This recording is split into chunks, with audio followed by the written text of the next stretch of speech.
Hello and welcome to this training on how to set your child up for success by turning them into a first-time listener. Now, I know what that sounds like. I know that saying that I'm going to turn your child into a first-time listener gets you parents all excited because you're thinking about all those times that you're yelling at your kids or telling them to do something and they're just not listening to you. They're maybe not focusing on you. Well, I want to let you guys know that listening skills is more than just your child hearing what you're saying and doing what you ask them to do. It's a little bit more than that. You see, listening skills is a learned habit. And just like any habit, it must be practiced on a daily basis. Today, I'm going to give you the 5 C's on how to get your child to listen better. And they may just surprise you. And if you don't know who I am, my name is Larry Koyman, and I am a professional martial artist and life coach. Now, it is my personal mission to partner with parents just like you to give you the tools to help ignite your kids' future and unlock their fullest potential. So let's jump into the first C. Alrighty, so the very first C on this list is probably the most important one. Now, parents, I cannot stress this enough. If you get nothing from this training, I really want you to dive deep into this very first one because this will immediately have effects, and I want you to really focus on this. The first C is connection. You must connect with your child. Now, I know I'm their parent. Of course they're connected. No. Remember, listening skills, to turn your child into a first-time listener, we as parents must be the example. How many times a day does your child come up to you and ask you a question, or want to tell you a story, or want to just spend time with you? And too often we're caught up in our day-to-day tasks. We're busy doing something. We're on the phone, right? And sometimes we don't even make good eye contact with our child. If we want our children to listen to us, we must listen to them. When we listen to them, when we create this connection with them, when we show them that their words are valuable, this ends up building the foundation of respect. We want to treat others the way we want to be treated. And just because they're children doesn't mean that they're any less worthy of that respect. And imagine your child coming up to you and wanting to share something that's really important to them, a story that they want to tell you, or something funny that happened at school, or maybe they're going through something rough, something tough, and they want to tell you about it. They need that release, that grasp for some direction. How is it going to shatter your child when you don't pay attention to them? There is nothing more important than the time right now that you have with your child. And if you want them to listen to you, show them the way. Listen to them. Show them that their words are valuable. And I guarantee you this will lay the foundation for them to reciprocate, to hear your words and show you the value that you show them. Alright, so number 2 of the 5 C's that are going to help transform your child into a first-time listener. Number 2 is contrast. Contrast. Yes, contrast. Painting a difference between one choice versus the other. When you paint contrast of the choices that you give to your child, you end up fostering their ability to make a good decision. So let me give you an example. I think one of the main struggles or arguments or fights that we have as parents with our kids, one of the ones that we have a lot is at the end of the night, it's, hey, I need you to get ready for bed. And when you tell them to get ready for bed, they will take forever. And it ends up being a big old argument. And the last thing you want to do at the end of the day is argue with your child. As they're getting ready for bed and they're struggling, instead of yelling and screaming at them and get to bed, because I fall into that too, parents, you're not alone. I do the same thing. Pull them aside and be like, hey buddy, listen, you're having a lot of hard time kind of getting ready for bed. I understand you're having lots of fun. I totally get it. I'd want to have fun too. But listen, here's what's going on.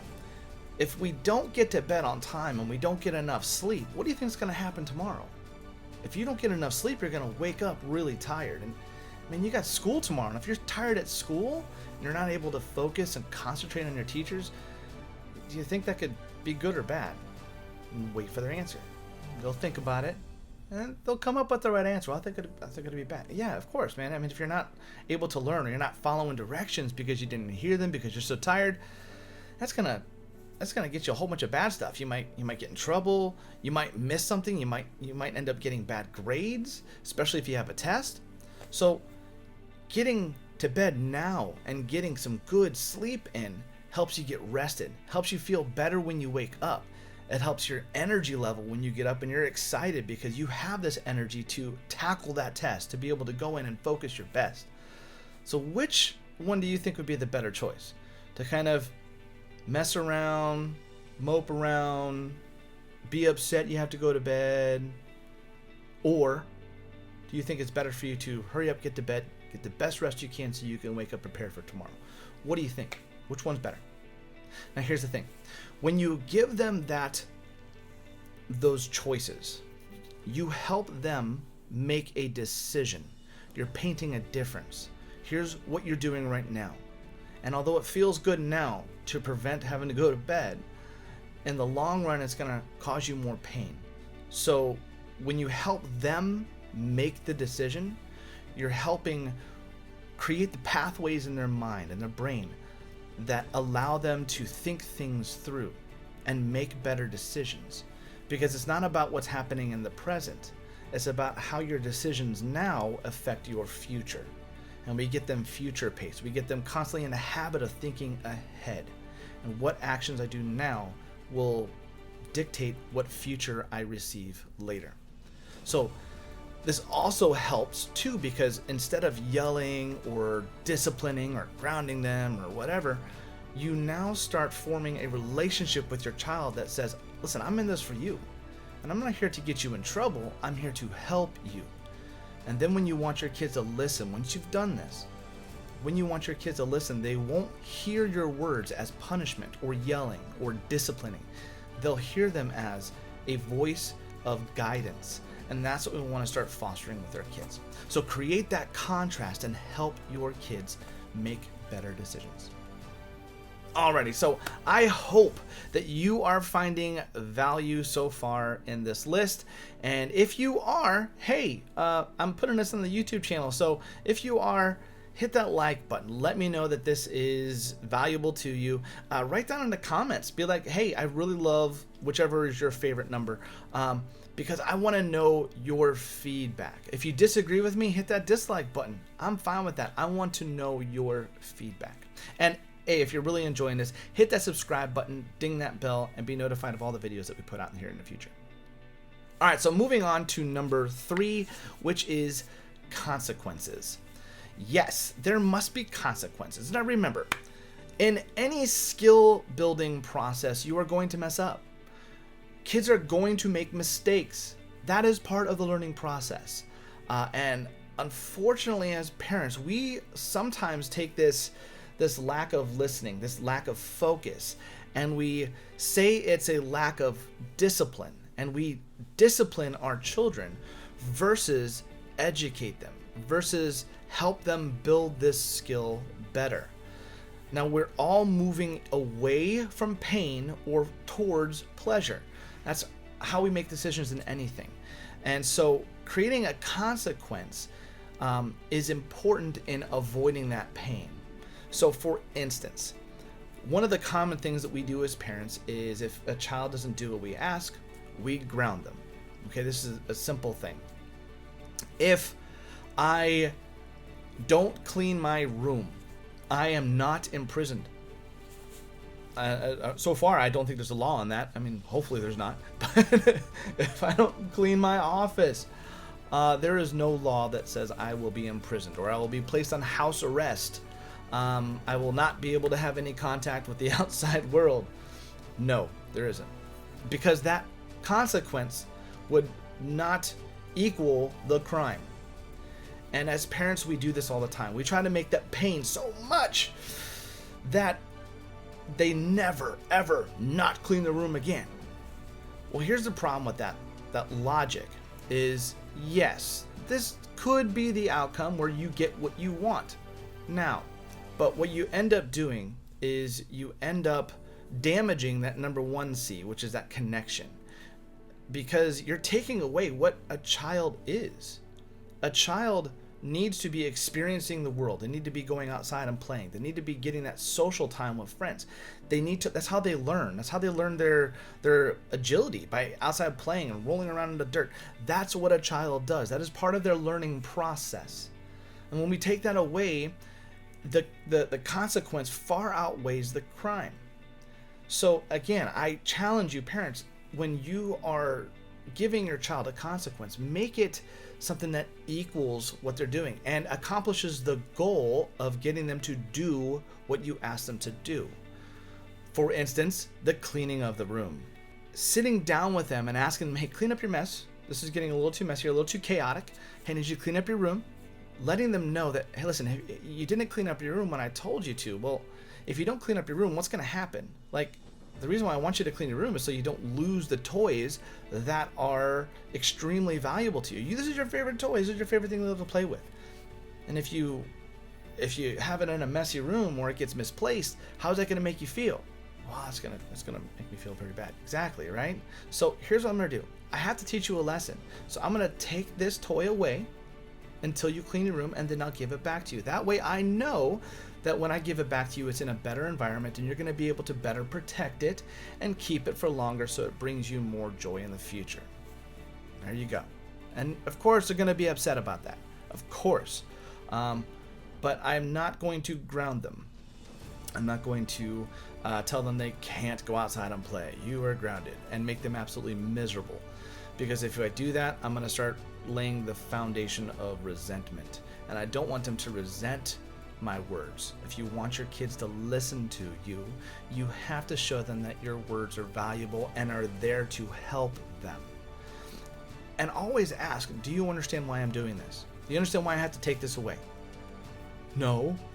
Listen, I get that it doesn't make you happy, and that's the point. It should sting a little bit. If I don't take care of my tools out in the garage and I misplace one or I lose one and I need it later, that's going to create a lot of discomfort for me. I'm going to be very upset because I need that tool. If you want to play with this later and you can't find it because it's missing, that's going to make you very upset. It's going to bring you a lot of displeasure. So I want to save you that pain and teach you the lesson now before it gets lost. So I'm going to take this until this room is clean. When it's clean, I will give it back to you, and all is right with the world. So when you're making consequences, parents, make it equal to the crime and make it imitate what a real world consequence would look like. So again, set better consequences that mimic real world scenarios. All right, number 4C is coach. Be a coach to your child. Too many times we speak at our children. We don't help them with our words. We're telling them what to do. We're barking orders at them instead of helping them in their tasks. This doesn't mean do their task for them. It just means I need to coach them. Now, this could be in something that you ask them to do. This could be in a chore that's assigned to them. This could be anything. It could be in life, in school. Be a coach. A coach's job is to build skill. And the skill that we are trying to develop in our children is a listening skill. We want them to be able to listen to words and to be able to decide what to do with those words. But they have to pay attention. So when I am working with my child, when I am talking with them, I am making sure that first, they're looking at me. 2, that they are really listening to me. They're paying attention. And 3, their body is in a position to focus and listen. We do this all the time. Hey, son, as he's playing a video game. Yeah. They don't look at you. I need you to go do this and take care of this. Can you do that? Yeah, in a second. Awesome. Fun. Well, they really weren't listening. They were focusing on something else. They were listening. Their mind was on something else. They may have heard you, but they didn't listen to you. As a coach, I want you to recognize that, and instead of punishing them for not following through, correct the problem before it becomes an issue. So when a coach builds that skill, a coach recognizes that they are not listening, and a coach will help them. Hey, buddy, listen, hey, I need you to put that controller down. Pause the game and then look at me. Oh, give me a second. No problem. Just take care of it. Pause the game. Look. Hey, turn, face me. And then, come here. All right, stand right in front of me and look at me. Look at my eyes. Perfect. Hey, buddy, listen. There's a couple things I need you to take care of.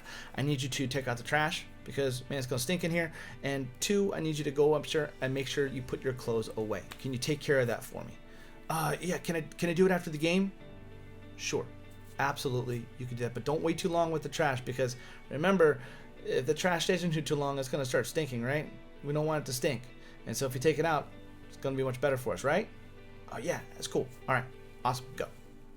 So in that scenario, I have made sure that my expectations were laid out.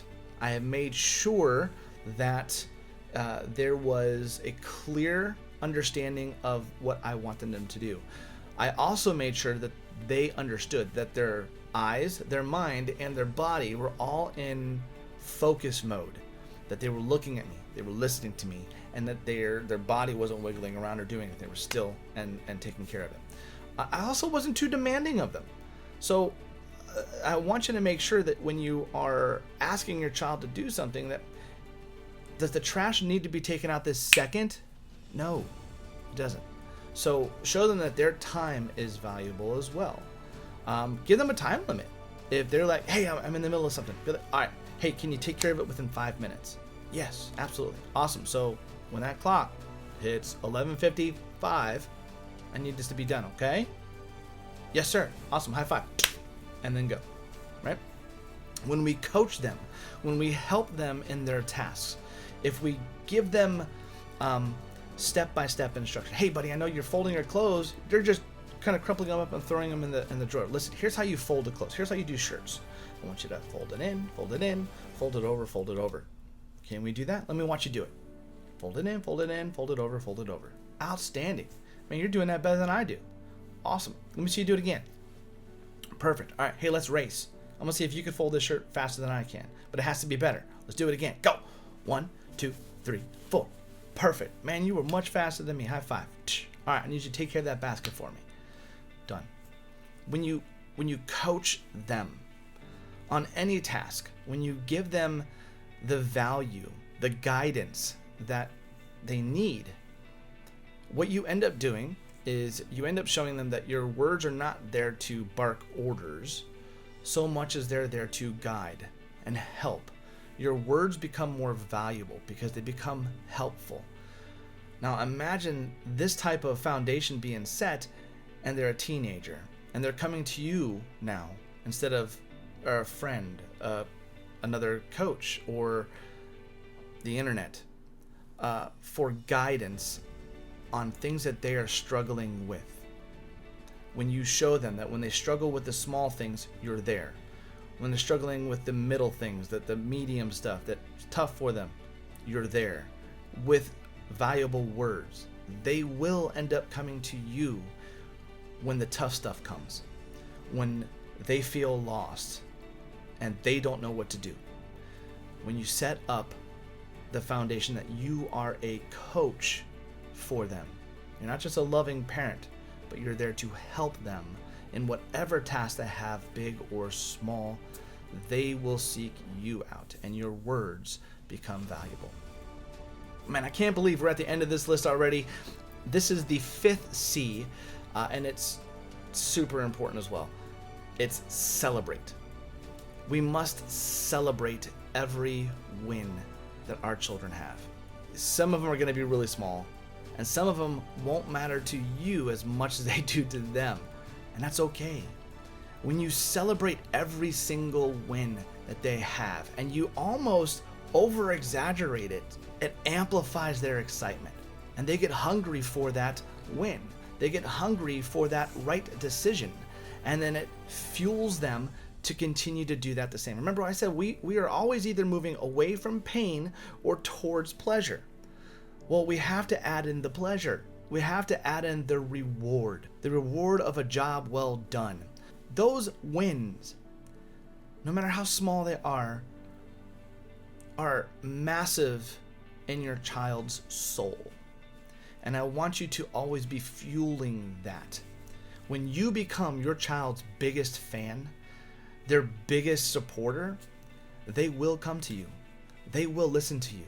And they will want to make sure that you're always proud of them. So we do that for the listening as well. You ask your child to do something and they do it. They fold their clothes. They brush their teeth. They clean their room. They just listen to you. Celebrate it, no matter how tiny it is. You talk to them and you ask them to do something and they sat there and they didn't move and they looked you in the eye. Man, buddy, I'm super proud that you're like focusing in my eye. I really feel you valued right now. That's awesome. Man, come here, give me a hug. Boom. They will become proud of that. A small little gesture, super small win, is listening. Value it. Appreciate it. Celebrate it. And you will get more of it. I promise. But wait, there's more. Now, these 5 C's are absolutely amazing. And by themselves, just alone, they will create a massive change in your child. Especially that first one, just connecting with your child, listening to them consistently, it is so valuable. You're going to see a change in just not only how they listen to you, but how they value your words. They'll stop viewing you as somebody who is just telling them to do stuff, and they'll see you as somebody who is guiding them to a better future. Now you can just imagine the effects of that later on. Not only will they become a better listener, they'll have a better attention to detail, more focus, all skills that when practiced consistently create a habit of being a first-time listener, but those skills are going to make them successful in anything that they put their mind to. Any endeavor that they embark on, it is going to set them on a path for success. And along the way, and probably the coolest added bonus to all of this, is that it's going to make your relationship with your child super strong. That alone is invaluable.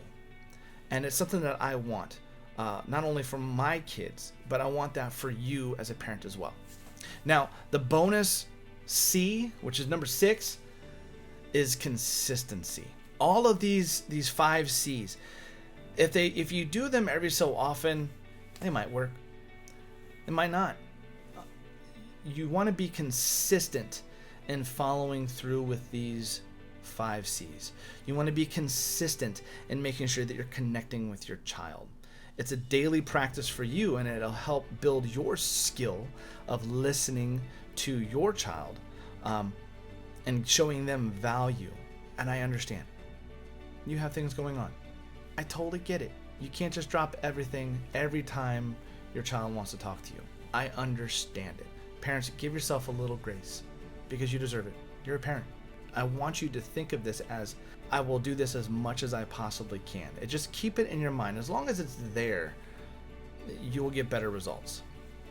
Be consistent in painting contrast to help your child become a better decision maker. Understanding the paths that they choose are going to dictate the future that they receive. So that's important. Making sure that your consequences are not corporal punishment, but are consistent with the punishments that they would receive in real life, the consequences that would happen in life if they did not do those tasks. Making sure that you're consistent on coaching them, not only how to listen better and making sure that they're set up for success, but coaching them on how to do tasks. Show your child that your voice, that what you tell them is made to help them, and making sure that we celebrate. Being consistent in celebrating our children's successes will teach them that every win that they do is important, and they will get excited to experience more of those wins. So I hope that these C's, these 5 C's with the bonus number 6, these 6 C's have added much value to you, and I can't wait for you to start now, start today. Don't wait to take actions. If you wrote down notes and you have these 6 C's written out and you do nothing with them, you will see no results. Your children are learning from you, and they are desperate. They are desperate. That's why they keep coming up to you. The sad part is when they stop coming up to you. It's gone too far. So make sure that you are giving them value. Make sure that you are coaching them. Make sure that you are creating that connection with them, and show them that listening skills, that attention to detail, that focus are the foundation to their success. I wish you the best of luck. Thank you so much for spending this time with me. God bless you, and I hope you have an amazing, amazing day.